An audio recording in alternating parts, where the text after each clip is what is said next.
Crimen y castigo, de Fiódor Dostoyevski. Primera parte. Capítulo 1. Una tarde muy calurosa de principios de julio, salió del cuartito que ocupaba, junto al techo de una gran casa de 5 pisos, un joven que, lentamente y con aire irresoluto, se dirigió hacia el puente de K. Tuvo suerte, al bajar la escalera, de no encontrarse a su patrona, que habitaba en el piso cuarto, y cuya cocina, que tenía la puerta constantemente sin cerrar, daba a la escalera. Cuando salía el joven, había que pasar forzosamente bajo el fuego del enemigo, y cada vez que esto ocurría, experimentaba aquél una molesta sensación de temor que, humillándole, le hacía fruncir el entrecejo. Tenía una deuda no pequeña con su patrona y le daba vergüenza el encontrarla. No quiere esto decir que la desgracia le intimidase o abatiese. Nada de eso. Pero la verdad era que, desde hacía algún tiempo, se hallaba en cierto estado de irritación nerviosa, rayano con la hipocondría. A fuerza de aislarse y de encerrarse en sí mismo, acabó por huir no solamente de su patrona, sino de toda relación con sus semejantes. La pobreza le aniquilaba, y sin embargo dejó de ser sensible a sus efectos. Había renunciado completamente a sus ocupaciones cotidianas y, en el fondo, se burlaba de su patrona y de las medidas que ésta pudiera tomar en contra suya. Pero el verse detenido por ella en la escalera, el oír las tonterías que pudiera dirigirle, el sufrir reclamaciones, amenazas, lamentos y verse obligado a responder con pretextos y mentiras, eran para él cosas insoportables. No, era preferible no ser visto de nadie y deslizarse como un felino por la escalera. Esta vez, él mismo se asombró cuando estuvo en la calle del temor de encontrar a su acreedora. ¿Debo asustarme de semejantes simplezas cuando proyecto un golpe tan atrevido?, se decía, riendo de un modo extraño. Sí, el hombre lo tiene todo entre las manos y lo deja que se le escape en sus propias narices tan solo a causa de su holgazanería. Es un axioma. Me gustaría saber qué es lo que le da más miedo a la gente. Creo que temen, sobre todo, lo que les saca de sus costumbres habituales. Pero hablo demasiado. Tal vez por el hábito adquirido de monologar con exceso no hago nada. Verdad es que con la misma razón podría decir que es a causa de no hacer nada por lo que hablo tanto. Un mes completo hace que he tomado la costumbre de monologar acurrucado durante días enteros en un rincón, con el espíritu ocupado con 1000 quimeras. Veamos, ¿por qué me doy esta carrera? ¿Soy capaz de eso? ¿Es serio eso? No, de ningún modo. Patrañas que entretienen mi imaginación. Puras fantasías. Hacía en la calle un calor sofocante. La multitud, la vista de la cal, de los ladrillos, de los andamios, y esta fetidez especial, tan conocida de los habitantes de San Petersburgo, que no pueden alquilar una casa de campo durante el verano, todo contribuía a irritar cada vez más los nervios del joven. El insoportable olor de las tabernas y figones, muy numerosos en aquellas partes de la ciudad, y los borrachos que a cada paso se encontraba, aunque aquel era día laborable, acabaron por dar al cuadro un repugnante colorido. Hubo un momento en que los finos rasgos de la fisonomía de nuestro héroe expresaron amargo disgusto. Digamos con este motivo que no carecía de ventajas físicas. Era alto, enjuto y bien formado. Tenía el cabello castaño y hermosos ojos de color azul obscuro. Poco después cayó en profunda abstracción, o más bien en una especie de sopor intelectual. Andaba sin reparar en los objetos que encontraba al paso y sin querer reparar en ellos. De vez en cuando murmuraba algunas palabras, porque, como él reconocía poco antes, tenía por costumbre el monologar. En aquel momento echó de ver que se embrollaban sus ideas y que estaba muy débil. Puede decirse que había pasado 2 días sin comer. Iba tan miserablemente vestido que otro que no hubiera sido él habría tenido escrúpulos para salir en pleno día con semejantes andrajos. A decir verdad, en aquel barrio se podía ir de cualquier modo. En los alrededores del mercado de Leno, en esas calles del centro de San Petersburgo, habitadas en su mayoría por obreros, a nadie asombra la más rara indumentaria. Pero tan arrogante desdén existía en el alma del joven que, a pesar de su vergüenza, algunas veces cándida, no le daba ninguna de ostentar en la calle sus harapos. Otra cosa hubiera sido de tropezar a alguno de sus amigos o antiguos camaradas, de cuyo encuentro huía siempre. Sin embargo, se detuvo de pronto al notar, merced a esas palabras pronunciadas con voz burlona, que atraía la atención de los paseantes. —¡Ah! ¡Un sombrero alemán! El que acababa de lanzar esta exclamación era un borracho a quien conducían, no sabemos dónde ni por qué, en una gran carreta. Con un movimiento convulsivo, el aludido se quitó el sombrero y se puso a examinarlo. Era el tal sombrero de copa alta, comprado en casa de Zimmermann, pero ya muy estropeado, raído, agujereado, cubierto de abolladuras y de manchas, sin alas. En una palabra, horrible. A pesar de todo, lejos de mostrarse herido en su amor propio, el poseedor de aquella especie de gorro experimentó más inquietud que humillación. —Ya me lo figuraba yo —murmuró en su turbación—. Lo había presentido. Pero lo peor es que, en una miseria como la mía, una tontería insignificante puede echar a perder el negocio. Sí, este sombrero produce demasiado efecto, y el efecto nace precisamente de que es ridículo. Para llevar estos harapos es indispensable usar gorra. Mejor que este mamarracho será una boina vieja. No hay quien lleve semejantes sombreros. De seguro que éste llama la atención a una versta de distancia. Después lo recordarían y podría ser un indicio. Lo importante es no llamar la atención de nadie. Las cosas pequeñas tienen siempre importancia. Por ellas suele ser por las que uno se pierde. No tenía que ir muy lejos. Sabía la distancia exacta que separaba su casa del sitio a donde se dirigía. 700 pasos justos. Los había contado cuando su proyecto no era más que un vago sueño. En aquella época no creía que llegase el día en que se trocara lo imaginado en acción. Se limitaba a acariciar en su mente una idea espantosa y seductora a la vez. Pero desde aquel tiempo, un mes hacía, comenzaba a considerar las cosas de otro modo.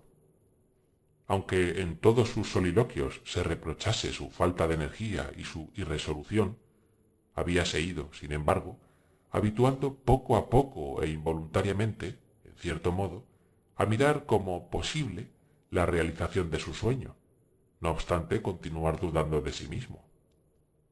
En aquel momento iba a hacer el ensayo general de su empresa, y a cada paso aumentaba su agitación.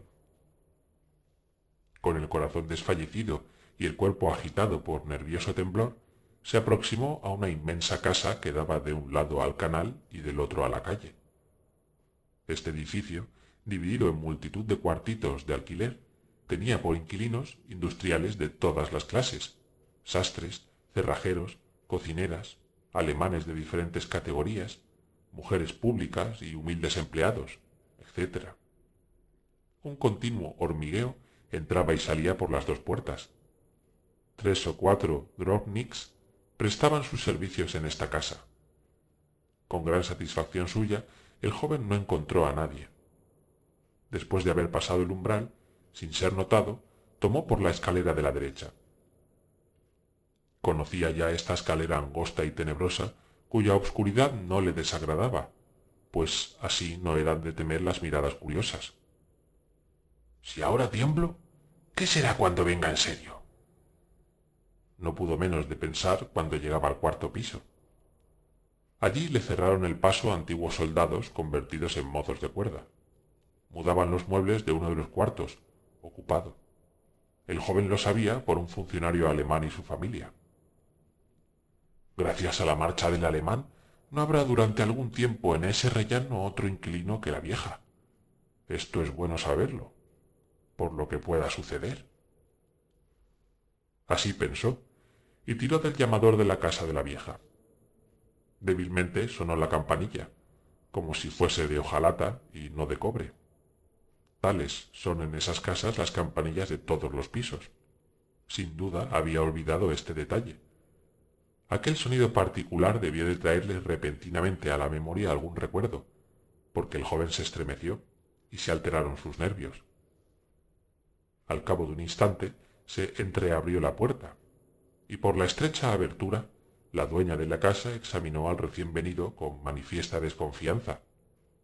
Brillaban sus ojillos como dos puntos luminosos en la oscuridad, pero al advertir que había gente en el descansillo, se tranquilizó y abrió por completo la puerta.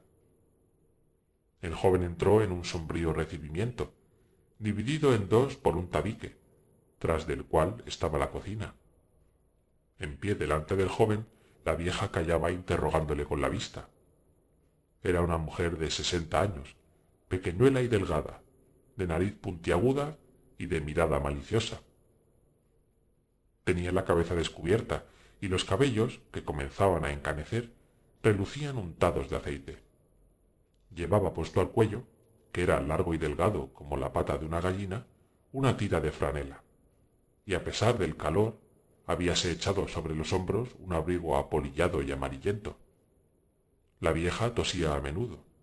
Debió de mirarla el joven de un modo singular, porque los ojos de la anciana recobraron bruscamente su expresión de desconfianza.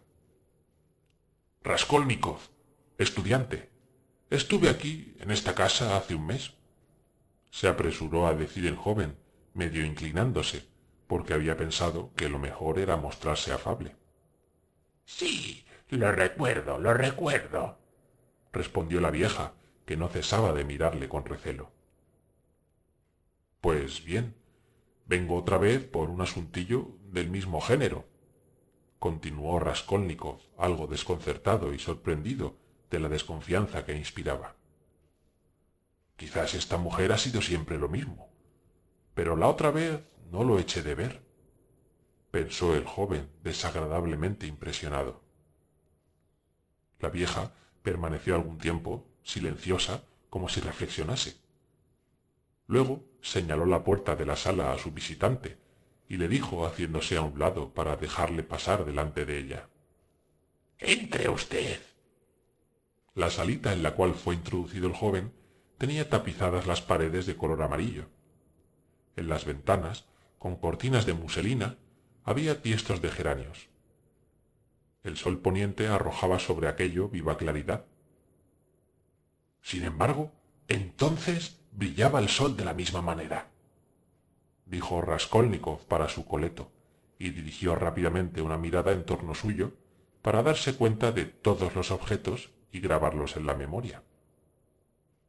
En la habitación no había nada de particular. Los muebles, de madera amarilla, eran muy viejos. Un sofá con gran respaldo vuelto, una mesa de forma oval frente a frente del sofá, un lavabo y un espejo entre las dos ventanas.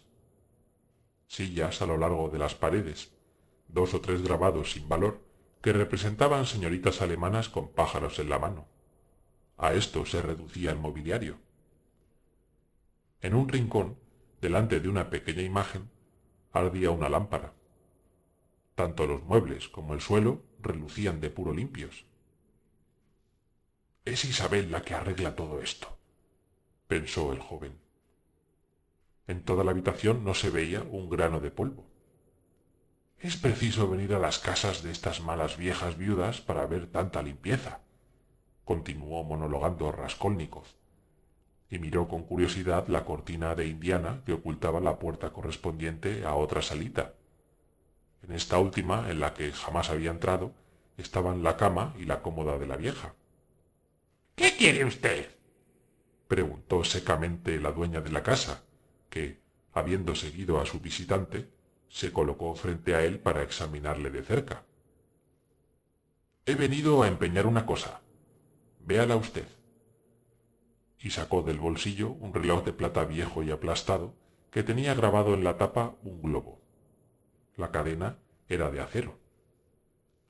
Aún no me ha devuelto usted la cantidad que le tengo prestada. Anteayer cumplió el plazo. Le pagaré aún el interés del otro mes. Tenga un poco de paciencia. Conste, amiguito, ¿qué puedo esperar? Si quiero, o vender el objeto empeñado si se me antoja. ¿Qué me da por este reloj, Alena Ivanovna? Lo que me trae aquí es una miseria. Esto no vale nada. La otra vez le di a usted 2 billetes pequeños por un anillo que se puede comprar nuevo en la joyería por 1,5 rublos.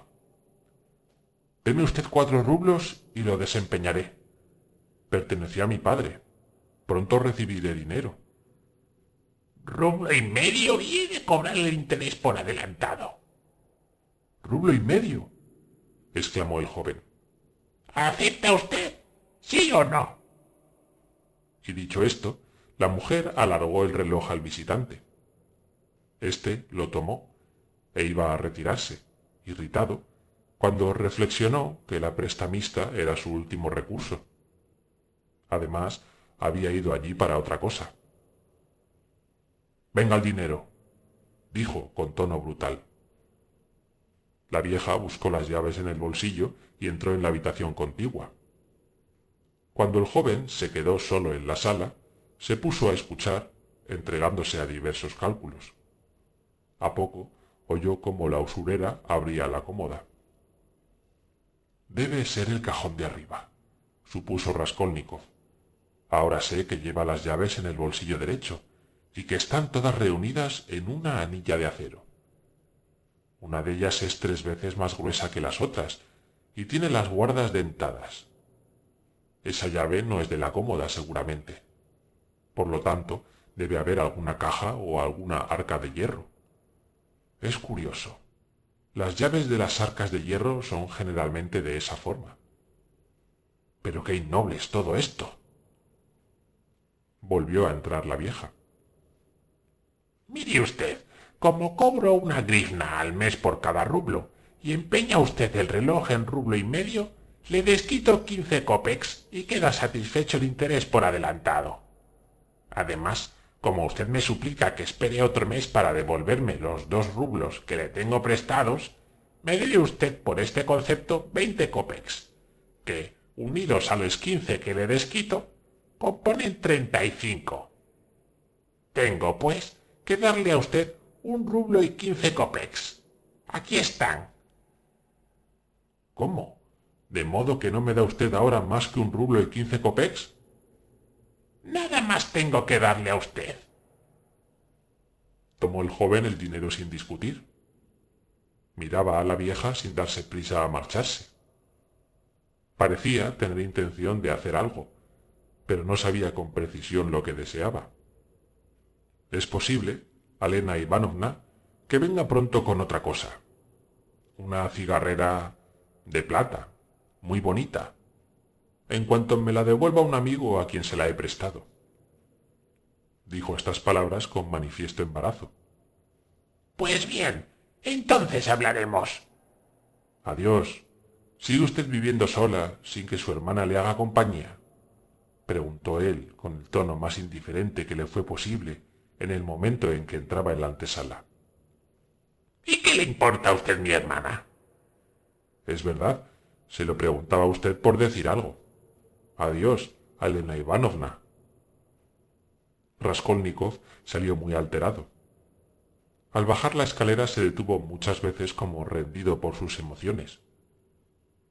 «Dios mío, ¿cómo subleva el corazón todo esto?», exclamó cuando llegó a la calle. ¿Es posible que yo...? No, es una tontería, un absurdo», añadió resueltamente. «¿Y ha podido ocurrírseme tan espantosa idea? ¿He de ser yo capaz de tal infamia? Esto es odioso, innoble, repugnante. Y por espacio de un mes entero yo...». Para expresar la agitación que sentía, eran impotentes las exclamaciones y palabras. La sensación de inmenso disgusto que comenzó a oprimirle poco antes, cuando se encaminaba a casa de la vieja, alcanzaba ahora intensidad tan grande que el joven no sabía cómo sustraerse a semejante suplicio. Caminaba por la acera como un borracho, sin reparar en los transeúntes y tropezándose con ellos. En la calle siguiente volvió a recobrar ánimos y, mirando en torno suyo, advirtió que estaba cerca de una taberna. Una escalera situada al nivel de la acera daba entrada a la cueva del establecimiento. Raskolnikov vio salir en aquel instante a dos borrachos que se apoyaban el uno en el otro, injuriándose recíprocamente. Vaciló el joven un instante y después bajó la escalera. Nunca había entrado en una taberna, pero en aquel momento sentía vahidos. Le atormentaba ardiente sed. Tenía ganas de beber cerveza fresca y atribuía su debilidad a lo vacío del estómago. Después de sentarse en un rincón, sombrío y sucio, ante una mesita mugrienta, pidió cerveza y bebió el primer vaso con avidez. Al punto sintió un gran alivio y se esclarecieron sus ideas. Todo esto es absurdo, se dijo ya confortado. No había motivo para turbarse. Es sencillamente efecto de un mal físico. Con un vaso de cerveza y un bizcocho habría recobrado la fuerza de mi inteligencia y la precisión de mis ideas, el vigor de mis resoluciones. Oh, qué insignificante es todo ello. A pesar de tan desdeñosa conclusión, estaba contento, como si se viese libre de un peso enorme, y dirigía miradas amistosas a las personas presentes. Pero al mismo tiempo sospechó que fuese ficticio aquel retorno a la energía. Quedaba muy poca gente en la taberna. Después de los dos borrachos, salió una banda de 5 músicos, y el establecimiento quedó silencioso. No había en él más que 3 personas. Un individuo algo ebrio, cuyo exterior indicaba un hombre de la clase media. Estaba sentado delante de una botella de cerveza.